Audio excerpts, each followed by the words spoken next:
बेटी की ससुराल। छोटे से गांव की सुशीला नाम की एक महिला ने कुछ साल पहले पशुपालन करके दूध का काम शुरू किया था। अपने काम की शुरुआत उन्होंने 2 पशुओं से की। दूध निकालने और फिर दूध बेचने के काम खुद ही करती थी।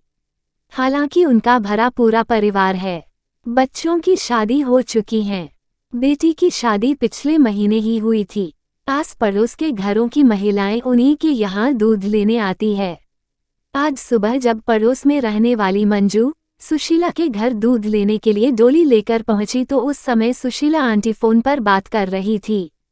अतः मंजू ने कुछ क्षण रुकना ठीक समझा और सुशीला आंटी ने रुकने का संकेत भी किया तो वह रुक गई। सुशीला आंटी की बातें पास ही बैठी मंजू के कान में भी पड़ रही थी। वह अपनी उस बेटी से बात कर रही थी जिसकी शादी पिछले महीने ही हुई थी। वह कह रही थी, देखो बेटी, मायके की याद आती है, ठीक है, लेकिन वह घर अब तुम्हारा है।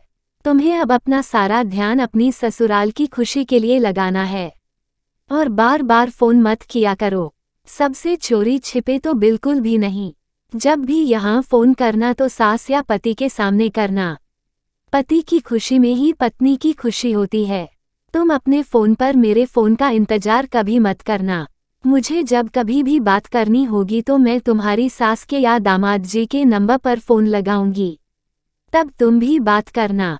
बेटी, तुम्हारी शादी हो चुकी है, अब ससुराल में हो। छोटी छोटी बातों पर तुनकना छोड़ दो, जिम्मेदार बनो, सहन शक्ति रखो।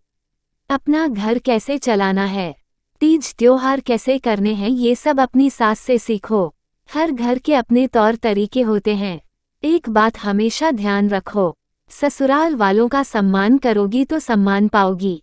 मायके की लाज रखना। ठीक है, सुखी रहो। सुशीला की यह सारी बात सुन रही मंजू ने प्रशंसा के भाव में कहा, बेटी को बहुत सुंदर समझाया आपने। सुशीला बोली, बहन, माँ को बेटी के परिवार में अनावश्यक दखल नहीं देनी चाहिए। उन्हें अपने घर की बातों को भी बिना मतलब इधर उधर नहीं करना चाहिए।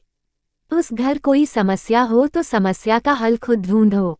मंजू उस देवी का मुंह देखती रह गई। सभी माँ को इसी तरह से सोचना चाहिए ताकि बेटी अपने घर को खुद का घर समझे और उसके घर में खुशहाली आए।